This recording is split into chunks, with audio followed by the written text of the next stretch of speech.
কলকাতার আরজিকর মেডিকেল কলেজে ঘটে যাওয়া ডক্টর তিলোত্তমার সাথে সীমাহীন আচরণ এবং ওনার চলে যাওয়ার সম্পূর্ণ 1 মাস হয়ে গেছে।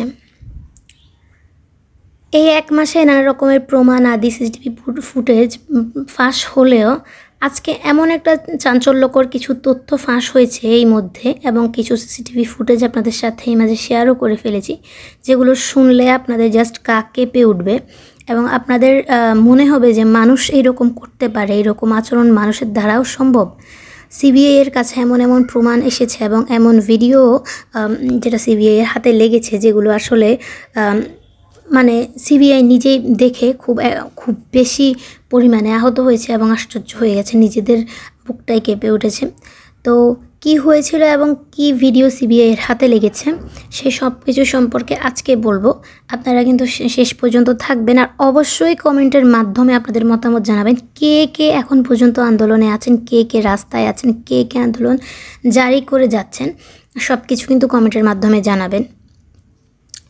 তো সিবিআই সন্দীপ ঘোষকে ধরার পর সন্দীপ ঘোষের বয়ানে সে যেটা বলেছে, আসলে সন্দীপ ঘোষের ফোনে কিছু ভিডিও ছিল যেগুলো সিবিআইয়ের হাতে লেগেছে। সে ভিডিওগুলোর প্রমাণ বারবার লোপাট করার চেষ্টা করেছে, কিন্তু কোনো না কোনোভাবে সে ধরা খেয়ে গেছে। আসলে বলে না যে মানুষ অপরাধ করলে, চুরি করলে একটা না একটা সময় ঠিকই এটার জন্য সে ধরা খায় এবং সে এটার একটা না এক সময় সে প্রকাশ হয় সব কিছু। তো সন্দীপের বয়ানে বলা হয়েছে যে সে তিলোত্তমার সাথে, সে বলেছে যে সে তিলোত্তমার সাথে এই অন্যায়টা করতে চায়নি।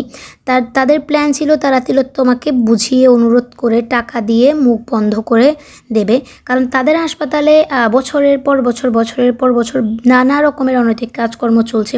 প্রশ্ন ফাঁস, তারপর সঠিকভাবে ওষুধ না দেওয়া রোগীদেরকে, তাছাড়া অনেক রকমের দুর্নীতি যেগুলো চলছে একের পর এক। তো এভাবেই চলে আসছে এবং সন্দীপ ঘোষের সাথে থাকা তার সাথীরা, সহকর্মীরা কিন্তু তাকে এভাবে সাপোর্ট দিয়ে যাচ্ছে। তারা কিন্তু এই অন্যায় জানে এবং বেশিরভাগ সিনিয়র ডাক্তাররাই ওরা কিন্তু সব কিছু জানে এবং জেনে বুঝে ওরা চুপ করে থাকে সব সময়। তো গত কয়েক মাস ধরে তিলোত্তমা এগুলো দেখে আসছে এবং তিলোত্তমাকে তারা বারবার বোঝাচ্ছিল যে তোমাকে মুখ বন্ধ রাখতে হবে এবং তোমাকে দরকার হলে টাকা দিবে, তুমি একটা লাক্সারি লাইফ লিড করতে পারবে, তুমি তো ডাক্তারি সার্টিফিকেট পাচ্ছই, বাট তোমাকে আমাদের সাথে এই অন্যায়ের বা এই দুর্নীতিতে আপোষ করতে হবে।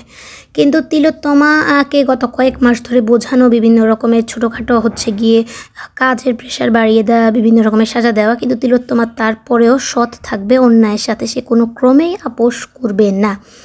তারপর তারা ভাবলো যে এরপর যেদিন রাতে এই সব কিছু তারা করেছে এবং তারা তাদের এই যে অন্যায়টাকে বা অনাচারটাকে যারা ফলাফলে একটা আঞ্জাম দিয়েছে, তারা প্রথমেই তিলোত্তমাকে বারবার বোঝানোর চেষ্টা করেছে এবং তারা কিন্তু প্ল্যান করেছিল আগেই যে তিলোত্তমাকে প্রথমে বারবার বোঝানোর চেষ্টা করবে, অনেকভাবে থ্রেট দিয়ে বা সুন্দরভাবে, আপোষ নরমভাবে। তারপর যখন দেখবে যে তিলোত্তমা এটাতে রাজি হচ্ছে না, তখন তারা তিলোত্তমাকে সরিয়ে দিবে এবং তাদের এই অন্যায়টাও তাদের ধামাচাপা পড়ে যাবে। তো তিলোত্তমাকে বারবার বোঝানোর পর যখন দেখলো যে তিলোত্তমা কোনো ক্রমে এটাতে রাজি হচ্ছে না, তখন তারা তাদের এই কুকর্মকে ধামাচাপা দেওয়ার জন্য এবং তিলোত্তমা থেকে প্রতিশোধ নেওয়ার জন্য, কারণ এই যে কয়েক মাস ধরে তিলোত্তমা তাদেরকে বারবার যে চির করেছিল, মানে বিরক্ত করেছিল বা টেনশনে রেখেছিল, সেই প্রতিশোধ নেওয়ার জন্য তারা সকল সীমা লঙ্ঘন করে, যাতে পরবর্তীতে কেউ তিলোত্তমার মতো তাদের বিপক্ষে যেতে না পারে। এটাও কিন্তু তারা চেয়েছিল এই ভয়টা তৈরি করার জন্য। তারা কিন্তু জানতো তারা এত বোকা না যে সকাল হলেই সবাই এ ব্যাপারটা জানবে, কলকাতা উত্তাল হবে। কিন্তু তাদের বিশ্বাস ছিল তাদের বস তাদেরকে বাঁচিয়ে নিবে এবং তাদের কোনো সমস্যা হবে না। কারণ দেখেন, একটা হসপিটালে এই ঘটনাটা ঘটে গেছে, এটা তো অবশ্যই মানুষ জানবে, দেখবে, কিন্তু তারা এটাকে খুব সহজে হয় ধামাচাপা দেওয়ার চেষ্টা করবে। আর তা না হলে কলকাতা যদি উত্তালও হয়, তাতে করে তাদের বস তাদেরকে বাঁচিয়ে নেবে। আর হাসপাতালের ভিতরে যেহেতু এই ঘটনাটা ঘটেছে, তার অন্যান্য স্টাফরা, ছোটোখাটো জুনিয়র ডাক্তার যারা, তারা যাতে ভয়ে আর ভবিষ্যতে কখনো এই কুকর্মগুলোর বিপক্ষে না যায়, সবসময় চুপচাপ সব মেনে নেয়, এই কারণেই মূলত তারা কী করছে, এই কাজটা, এই আঞ্জামটা দিয়েছে, এই ফলাফলটা করেছে। কিন্তু এদিকে আরও একটা সূত্রতে জানা গেছে যে তিলোত্তমা চলে যাওয়ার পর সন্দীপ এবং তার সাথীদের ফোনের বিভিন্ন রকমের বিদেশি নাম্বার থেকে অনেক কলস এসেছে। তো এই নাম্বারগুলো ট্রেস করা যায় না, কারণ যেহেতু বিদেশি নাম্বার, তাদের একটা সিকিউরিটি সিস্টেম টাইট থাকে যে তারা বিদেশি নাম্বার ট্রেস করতে দেয় না বিভিন্ন দেশওয়ালারা। তো এখানে আরও একটা কথা আছে, চাইলে কিন্তু কলকাতায় বসে টাকা পয়সার মাধ্যমে, কলকাতায় না যে কোনো দেশে বসেই কিন্তু আমি অন্য দেশে সিম দিয়ে, বা আমরা যে কেউই অন্য দেশে সিম দিয়ে বিভিন্ন কৌশলে বিভিন্ন রকমের সিস্টেমকে ভেঙে আমরা কিন্তু ইউজ করতে পারি ইজিলি। এটা আমি কলকাতায় বসেও করতে পারবো, বা আমি যেখানে থাকি সেখানে বসে করতে পারবো। এতে করে কেউ কিন্তু ইজিলি আমার লোকেশনটা ট্রেস করতে পারবে না এবং আমাকে কিন্তু তারা ধরতে পারবে না। এজন্য হয়তো হতে পারে যে কলকাতায় বসেও তারা গিয়ে এই বিদেশি নাম্বারগুলো থেকে কল এসেছে। হয়তো এখন মানুষ ভাবছে যে এটা আলাদা দেশ বা অন্য দেশে তাদের বস আছে। মূলত এই যে সন্দীপ বা তার সঙ্গীরা যে কাজটা করেছে, তাদের কিন্তু আলাদা একটা বস ছিল। তাদের বস তাদেরকে বলেছে, তোমরা যাই করো তোমাদেরকে আমরা বাঁচিয়ে নিবই। যদি এরকম বিশ্বাস তাদের মধ্যে না থাকতো, তাহলে তারা এই রকমের যে অনাচারটা তিলোত্তমার সাথে ঘটিয়েছে এবং তিলোত্তমাকে একেবারেই পৃথিবী থেকে বিদায় দিয়ে দিয়েছে, এটা কিন্তু কোনো ক্রমেই তারা কিন্তু করতো না যদি তাদের বিশ্বাস না থাকতো। তাদের বিশ্বাস ছিল যে তাদের বস তাদেরকে বাঁচিয়ে নেবে এবং বড় সড়ো ব্যক্তি ওদের সাথে তাদের কিন্তু উঠা বসা ছিল এবং তাদের কানেকশন ছিল। তার কারণে প্রথমেই স্পষ্ট হয় যে সন্দীপকে বদলি করে অন্য আরেকটা পোস্টে ঠিক মতোই অন্য হাসপাতালে কিন্তু দেওয়া হয়েছিল। এত কিছু ঘটে যাওয়ার পরেও, এত অনাচার হওয়ার পরেও, যেখানে উত্তাল ছিল কলকাতা, যেখানে সবাই মিলে রাস্তায় নেমে পড়েছিল, যেখানে সব কিছু ঠিক হতে বহু দেরি, সেখানে সন্দীপকে কিন্তু বদলি করে দিয়েছিল। এবং পুলিশ এই কেসটাকে ফার্স্টে বলে চালানোর চেষ্টা করেছিল। তার স্পষ্ট যে পুলিশ সব জানতো, জেনে বুঝে ইচ্ছাকৃত সে এটাকে আত্মহত্যা চালানোর চেষ্টা করেছিল, যাতে করে সন্দীপ এবং তার সাথীরা বাঁচতে পারে এবং পুলিশেরও টাকা পকেট গরম হবে। আজকাল মানুষের ভিতরে তো মনুষ্যত্ব নেই, জাস্ট কীভাবে পকেট গরম করা যায়, কীভাবে বাড়ি করা যায়, গাড়ি করা যায়, এগুলোই মানুষ চিন্তা করে। তো এই জন্য পুলিশ তিলোত্তমার মা বাবাকে তিলোত্তমার বডি দেখতে দেয়নি এবং তিলোত্তমার মা বাবা চেয়েছিল তিলোত্তমার কিন্তু আরও একবার পোস্টমর্টম হোক। প্রথম যে পোস্টমর্টমটা হয়েছে ওটার উপর বিশ্বাস করা ছিল না। অনেকবার এই পোস্টমর্টমে বাধা এসেছিল, অনেক রকমের প্রমাণ লোপাট হওয়ার চান্স ছিল এবং ধারণাও করা হয়, কিন্তু পুলিশ দেয়নি। পুলিশ তিলোত্তমার বাবা মাকে থানায় বসিয়ে তারা কি করছে, তিলোত্তমার অন্তিম সংস্কারটা করে ফেলেছিল খুব তাড়াহুড়োয়। এটা থেকে বোঝা যায় পুলিশ কিন্তু একদম শুরু থেকে শেষ অবধি সব কিছু জানতো। তারপর এই কেসটা এখন সুপ্রিম কোর্টে এসেছে। সুপ্রিম কোর্টে আসার পরেও কিন্তু এটা শুনানি হয়নি। এটাকে কিন্তু তারিখের উপর তারিখ দিবে, তারিখ পে তারিখ। এবং একটা টাইমে ওরা ভাবছে, এটা ওদের ধারণা যে মানুষ কতদিন রাস্তায় থাকবে, কতদিন এটা নিয়ে আলোচনা করবে, কতদিন আন্দোলন করবে। কারণ 1 মাস তো সম্পূর্ণ গড়িয়ে গিয়েছে এই অন্যায়ের।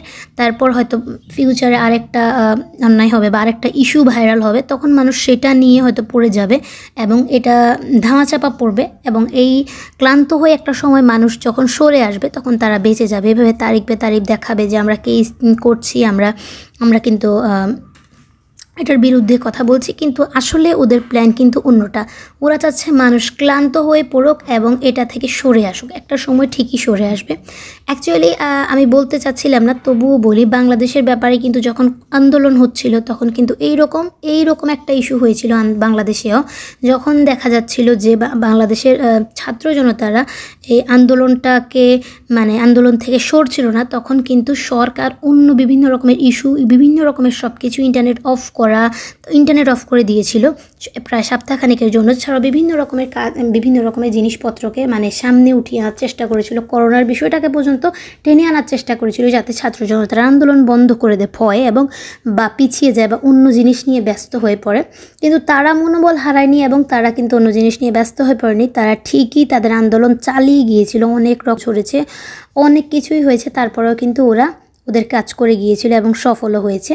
তো আমি বলবো যে আসলে তিলোত্তমার সাথে যেটা ঘটেছে, ওনার মায়ের যে আহাজারি, এটা আসলে এই যে আমরা ভিডিওতে দেখতে পাচ্ছি, আমার মেয়ের সেই যে চিৎকার, সেদিন 8 তারিখের সেই কান্না, সে যে মামা করে কত কেটেছিল সেই কান্না আমি এখনো সেদিন শুনতে পাইনি, কিন্তু প্রতি রাতে সেই কান্নার প্রতিধ্বনি আমার ঘুম কেড়ে নিয়েছে। শোনার পর আসলে মনের ভেতরটা যে কেঁপে উঠে, এটা কোনো সাধারণ মানুষের মন পুড়বে না এরকম হবে না। যারা কেবলমাত্র অমানুষ, যারা শুধু লোভী, ক্ষমতা চাটাচাটি ছাড়া যারা কিছুই জানে না, তাদের কথা হলে ভিন্ন কথা, তাদের ব্যাপারটা হচ্ছে আলাদা। তো আন্দোলন কিন্তু চালিয়ে যেতেই হবে, হয়তো বছর লেগে যাবে। কারণ হচ্ছে কলকাতায় এরকম ঘটনা আরও আগেও ঘটেছে। 32 বছর একটা কেসের এরকমই সেম, আরেকটা কেসের 42 বছর নাকি 44 বছর হবে। এখন পর্যন্ত কিন্তু অপরাধীরা ঘুরে বেড়াচ্ছে, এখন পর্যন্ত ওদের কোনো সাজা হয়নি। টুকটাক শুনানি হচ্ছিল, কিন্তু এখন পর্যন্ত সাজা হয়নি। যদি আমরা তিলোত্তমার সাজাটা, তিলোত্তমার কেসের যে সঠিক বিচারটা চাই, তাহলে কিন্তু আমাদেরকে লড়ে যেতেই হবে, আন্দোলন করে যেতেই হবে।